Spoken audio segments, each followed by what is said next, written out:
Good morning everyone. A very warm welcome all of you to the fascinating world of chemistry. Chemistry की इस दुनिया में आप सभी का स्वागत है.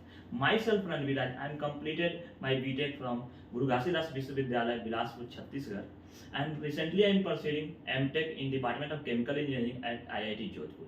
सो आज का जो हमारा टॉपिक है basically concentration term. Concentration term हम पढ़ते हैं लिक्विड सॉल्यूशन, एक चैप्टर है जो हमारा 12th का, उसमें ये टॉपिक है. ठीक, ये कंसंट्रेशन टर्म हम मोल कंसेप्ट में पढ़ते हैं, पर लिक्विड सॉल्यूशन में हम डिटेल में पढ़ते हैं. और लिक्विड सॉल्यूशन एक बहुत ही इंपॉर्टेंट चैप्टर है फिजिकल केमिस्ट्री का, जो हमारा IIT जेई नीट और जेई के पॉइंट ऑफ व्यू से बहुत ही अच्छे क्वेश्चन पूछे जाते हैं. तो चलिए स्टार्ट करते हैं. कंसंट्रेशन टर्म समझने से पहले हमें एक टर्म समझना पड़ेगा जिसका नाम है सॉल्यूशन. अब सॉल्यूशन होता क्या है, आइए देखते हैं. सॉल्यूशन बेसिकली होता है, it is a homogeneous mixture. ये होमोजेनियस मिक्सचर ऑफ टू और मोर सब्सटेंस, दो या दो से अधिक सब्सटेंस का होमोजेनियस मिक्सचर है. अब एक टर्म आ रहा है आपके पास होमोजेनियस. ये होमोजेनियस होता क्या है बेसिकली, आइए सीखते हैं ये होमोजेनियस होता क्या है. तो एक एग्जांपल से हम समझते हैं कि होमोजेनियस कहते क्या है. चलिए, तो मैंने क्या किया, एक बीकर में वाटर लिया और क्या हो गया, वाटर लेने के बाद इसमें आप 2 या 3 स्पून शुगर को ऐड कर दीजिए. शुगर को ऐड करने के बाद क्या होगा, शुगर आप ऐड किए और ऐड करने के बाद इसको स्टर कर दीजिए. स्टर मतलब मिक्स कर दीजिए. जब तक मिक्स करना है तब तक आपको मिक्स करना है, जब तक इसमें जो वाटर शुगर का जो पार्टिकल है इस वाटर में डिजॉल्व ना हो जाए, तब तक मिक्स करना है. मिक्स करने के बाद आपको क्या करना है, आपको या तो आप टॉप से ले, या तो बॉटम से ले, या तो मिड से ले. आप देखेंगे जब लेकर टेस्ट करेंगे इसका मिक्सर का, तो देखेंगे कि मिठास आपका सबका क्या है, सेम मिठास है. मतलब क्या, कंपोजिशन जो भी आपने सॉल्यूट लिया है और सॉल्वेंट लिया है, जो भी कंपोनेंट लिया है उसकी मिक्सचर में पूरी तरह सब जगह सब क्या है, सेम है. इसी को हम क्या कहते हैं, होमोजेनियस मिक्सचर कहते हैं. तो चलिए, होमोजेनियस का मतलब क्या, composition everywhere should be same. तो यहां लिख सकते हैं क्या, कंपोजिशन एवरीवेयर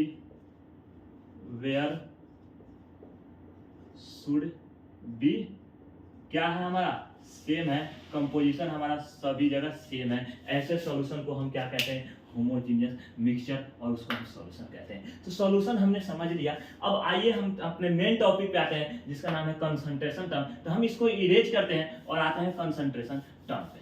चलिए,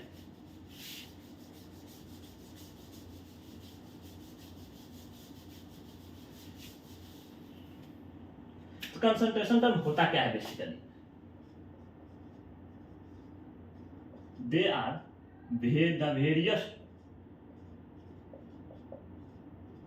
ways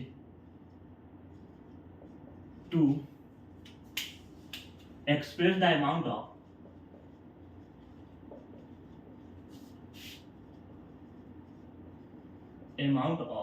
solute in solution. क्या होता है, ये वेरियस वे होता है, एक्सप्रेस होता है amount of solute in A solution. मतलब किसी भी सॉल्यूशन में सॉल्यूट के अमाउंट को एक्सप्रेस करने का बहुत सारे तरीके होते हैं. उसे हम क्या कहते हैं, कंसंट्रेशन टर्म कहते हैं. जैसे आइए एक एग्जांपल से समझते हैं. मान लीजिए आपके पास एक कंटेनर है, मतलब बीकर है. बीकर में आपने क्या लिया, 1 लीटर एक्वस सॉल्यूशन ऑफ आपने ग्लूकोज ले लिया.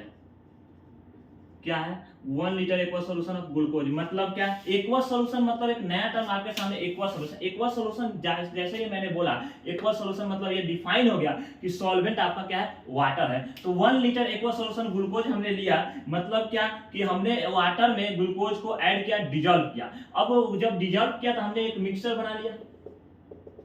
अब मिक्सचर बना लिया, मान लीजिए इसमें हमने ग्लूकोज का 2 मोल लिया.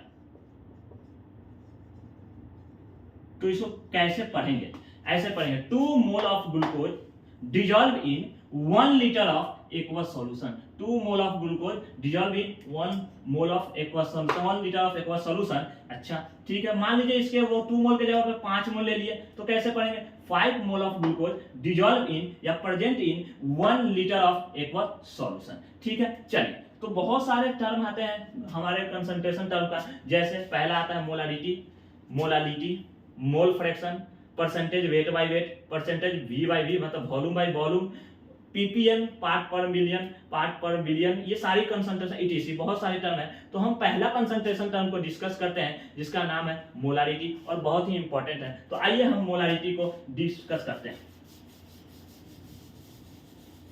मोलारिटी होता क्या है, चलिए डिस्कस करते हैं मोलारिटी को।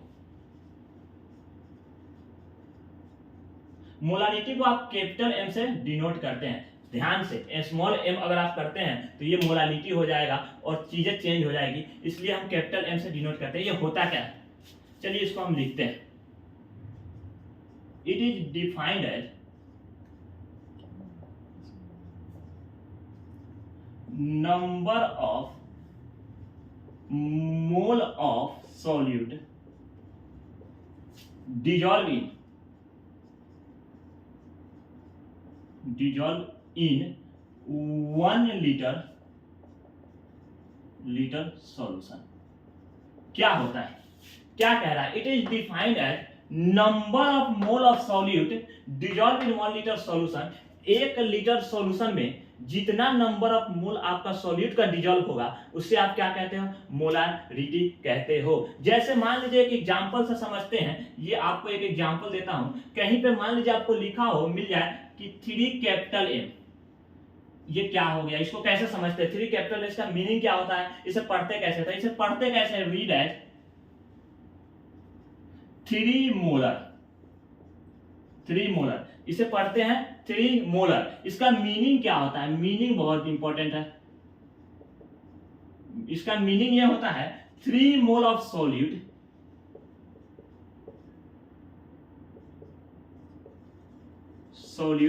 Present in 1 litre of solution. इसका पढ़ने का मतलब, पढ़ने भी हमें आना चाहिए। इसका 3m कहीं लिखा हो तो हम पढ़ते हैं 3 मोलर। इसका मीनिंग होता है 3 मोल of solute present in 1 litre of solution. 3 mole solute आपका प्रेजेंट होता है 1 लीटर सॉल्यूशन में। कभी कभी आपको एक और एग्जांपल से मैं देखता हूं कि क्या होता है। मान लीजिए कहीं कहीं आपको लिख दिया 5m aqueous solution of sugar. मान लीजिए 5 मोल एक्वस सॉल्यूशन आपको बोल दिया जाए कि शुगर, इसको हम कैसे पढ़ेंगे, बहुत इंपॉर्टेंट है, हमें पढ़ना आना चाहिए। कैसे पढ़ेंगे चीजों को समझिएगा। 5m aqueous solution of sugar, इसको पढ़ेंगे 5 mole of sugar present in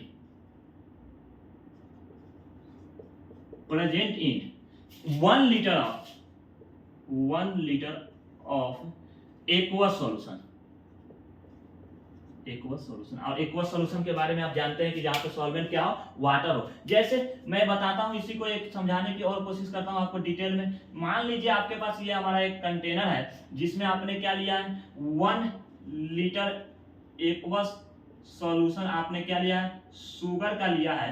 तो इसका मतलब क्या,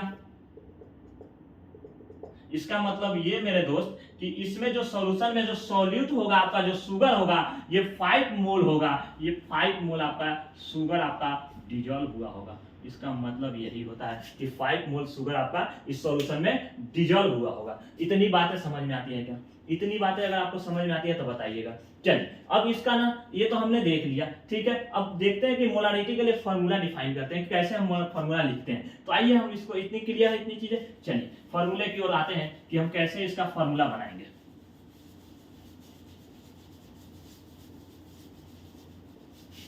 बहुत आसान है। जैसे कि आपने देखा कि मोलारिटी डिफाइन है 1 लीटर सॉल्यूशन। हाँ, एक चीज याद रखना, डिफाइन किसमें, सॉल्यूशन में, सॉल्वेंट में नहीं, सॉल्यूट में नहीं। वॉल्यूम आपका कहां होना चाहिए, नहीं सॉल्यूट का, नहीं सॉल्वेंट का, सॉल्यूशन का, मतलब सॉल्यूट प्लस सॉल्वेंट का होना चाहिए, ठीक है। आइए देखते हैं। मान लीजिए मोलारिटी का आपने बोला, मोलारिटी कैपिटल एम, फॉर्मूला क्या भैया, अभी तो बोले नंबर ऑफ मोल, यानी कि number of mole of solute divided bye नीचे कितना क्या होना चाहिए, वॉल्यूम ऑफ सॉल्यूशन। क्या होना चाहिए, वॉल्यूम ऑफ सॉल्यूशन। पर मेरे मित्र, वॉल्यूम ऑफ सॉल्यूशन जो होना चाहिए, सॉल्यूशन उस किस में होना चाहिए, हमारा इन लीटर में होना चाहिए, इन लीटर में। अब इसको शॉर्ट में भी लिखने आना चाहिए, इतना बड़ा बड़ा बार बार थोड़ी लिखे चल रहे हैं हम। तो इसको कैसे लिखें शॉर्ट में, इन सॉल्यूट। ये मोल ऑफ सॉल्यूट हो गया, नीचे वॉल्यूम सॉल्यूशन। इस तरह हम शॉर्ट में लिखेंगे और ये हमारा क्या आ गया, मोलारिटी के लिए फॉर्मूला आ गया, जो आपको याद कर लेना है, ध्यान में रखना है, बहुत इंपॉर्टेंट। चलिए, कभी कभी आपसे ना नंबर ऑफ मोल पूछ देता है, आपको मोलारिटी दे देगा और नंबर ऑफ मोल पूछ देगा, तो उस केस में हम क्या करेंगे, आइए number of mole of solute की बात करते हैं। तो उसमें क्या करेंगे, हम मोलारिटी इंटू वॉल्यूम से मल्टीप्लाई कर देंगे। मैंने कुछ नहीं किया, मैंने क्या किया, नंबर ऑफ मोल आपसे पूछ रहा है, मोलारिटी में आपने वॉल्यूम से मल्टीप्लाई कर दिया। ध्यान रखने वाली बात, ये हमारा जो वॉल्यूम होगा वो लीटर में होगा, वॉल्यूम हमारा क्या होगा, लीटर में होगा। इतनी बातें चीजें समझ में आती है क्या, बताइएगा, इतनी चीजें क्लियर है क्या, क्या इतनी चीजें क्लियर है क्या। चल आगे चलते हैं। अब हम थोड़ा सा देखते हैं कि मान लीजिए क्वेश्चन में आपको यहाँ पे क्या है, वॉल्यूम हमारा क्या है, लीटर में है, लेकिन आपको क्वेश्चन में वॉल्यूम लीटर में ना दिया हो तो क्या करें। उसके केस में हम देखते हैं यूनिट ऑफ वॉल्यूम, कुछ यूनिट ऑफ वॉल्यूम को देखते हैं, इसको इरेज करते हैं और आइए यूनिट ऑफ वॉल्यूम को फटाफट देखते हैं कि वॉल्यूम का यूनिट क्या क्या हो सकता है। चल मान लीजिए आपके पास एक क्यूब है, जो आपका एक क्यूब है वो उसकी लेंथ है 1 मीटर, ये जो हाइट है वो भी आपका 1 मीटर है और ये जो विड्थ है 1 मीटर है। मतलब क्या, एक कंटेनर है आपके पास जिसकी हाइट 1 मीटर है, लेंथ 1 मीटर है और विड्थ 1 मीटर है। तो वॉल्यूम आप जानते हो कि वॉल्यूम क्या होता है, length into breadth into height, यानी कि 1 मीटर क्यूब। अब जब इस 1 मीटर क्यूब के कंटेनर में जब आप किसी भी लिक्विड को रखोगे तो वो वॉल्यूम होगा 1 metre cube equal to 1000 litre. 1000 litre एक तो आपके पास आ गया, ठीक है। अच्छा, आप ये भी जानते हो कि 1 मीटर इक्वल टू 10 डेसीमीटर होता है, 1 मीटर इक्वल टू 10 डेसीमीटर होता है। मतलब क्या भैया, 1 मीटर के जगह पे आप 10 डेसीमीटर डालो और इसका क्यूब कर दो और ये 1000 हमारा लीटर हो जाएगा। हाँ या ना बोलिएगा, इतनी बातें समझ में आती है। मतलब क्या, इसको हम करेंगे तो ये 1000 डेसीमीटर क्यूब, हाँ ये भी हमारा क्या हो 1000 लीटर हो जाएगा। लीटर से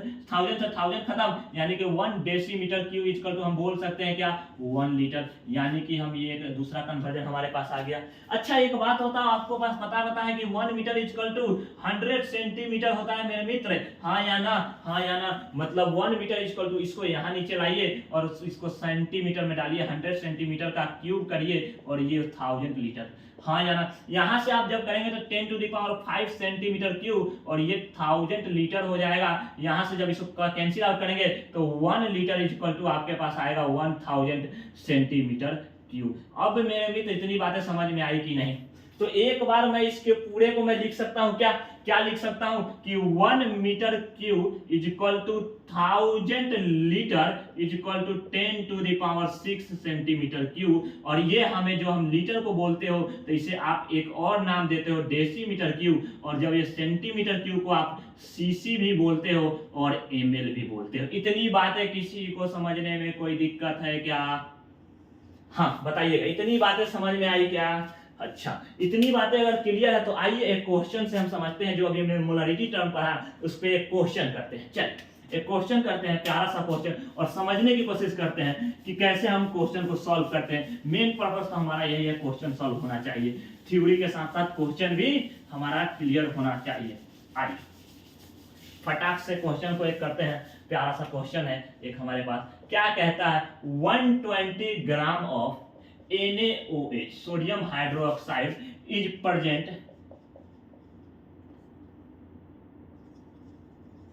in 500 ml solution. Calculate molarity. क्या कहता है? कहता है कि 120 ग्राम सोडियम हाइड्रोक्साइड प्रेजेंट है 500 ml सॉल्यूशन में, तो बताओ मोलारिटी क्या होगा। जब भी आपको क्वेश्चन मिले, आपको सॉल्व करने से पहले आपको ये देखना है कि फाइंड क्या करना है, मोलारिटी। तो आपके माइंड में आना चाहिए कि मोलारिटी के लिए हमने क्या पढ़ा था। मोलारिटी के लिए हमने पढ़ा था कि मोलारिटी होता क्या है, मोलारिटी होता क्या है, कैपिटल एम हम क्या बोलते हो, number of mole of solute और डिवाइडेड बाय वॉल्यूम ऑफ क्या बोलते हो मेरे मित्र, solution. Number of mole of solute divided by volume of solution, number of mole. Sir आपने बोला नंबर ऑफ मोल, पर यहाँ पे तो आपको दिया हुआ है ग्राम वेट दिया हुआ है, तो कैसे करें? तो आपको पता होता है कि नंबर ऑफ मोल जो आपका होता है, जो आप नंबर ऑफ मोल बोलते हो, वो क्या होता है? नंबर ऑफ मोल होता है वेट बाय मोलर मास। हाँ या ना? अब बात आती है ये मोलर मास क्या होता है। कोई भी एटॉमिक सब्सटेंस एक मोल का मास ग्राम में, आप उसको मोलर मास कहते हो। और मोलर मास का वैल्यू जो होता है ना, मोलिक्यूलर मास के न्यूमेरिकल वैल्यू के बराबर होता है। अब ये मोलिक्यूलर मास क्या होता है? आपके पास एक मॉलिक्यूल दिया गया है जिसका नाम है सोडियम हाइड्रोक्साइड, और इसमें मॉलिक्यूल्स में आपका जो एलिमेंट है वो आपका सोडियम है, ऑक्सीजन है और हाइड्रोजन है। तो जितने भी एलिमेंट है उसके एटॉमिक नंबर को जोड़ दीजिए, एटॉमिक मास को जोड़ दीजिए, वो आपका मोलिक्यूलर मास आ जाएगा। तो मोलिक्यूलर मास क्या आएगा हमारा? मोलिक्यूलर मास 23 सोडियम के लिए प्लस 16 ऑक्सीजन के लिए प्लस हाइड्रोजन के लिए 1, यानी कि 40। मतलब ये हमारा क्या हो जाएगा? मोलर मास भी 40, यानी कि वेट हमारा कितना दिया हुआ है? 120 डिवाइडेड बाय 40, यानी कि 3 मोल। यहाँ से हमारा क्या आ गया? मोल आ गया। यहाँ से मोल तो हमारा आ गया 3।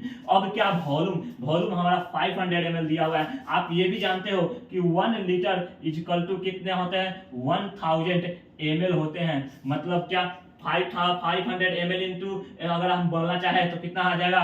0.5 आ जाएगा, 0.5 लीटर। इसे यहाँ से कैंसिल आउट करोगे तो ये हमारा 6m आ जाएगा। इसका ये मतलब हुआ कि 6 मोल सोडियम हाइड्रोक्साइड प्रेजेंट है 1 लीटर एक्वस सॉल्यूशन में। इसका ये मतलब हुआ। इतनी बातें समझ में आई क्या? तो अगर इतनी बातें समझ में आई तो आज के हम टॉपिक को समराइज करते हैं यहीं पे और अपने सेशन को एंड करते हैं। तो आइए अपने टॉपिक को समराइज करते हैं। हमने आज क्या क्या पढ़ा?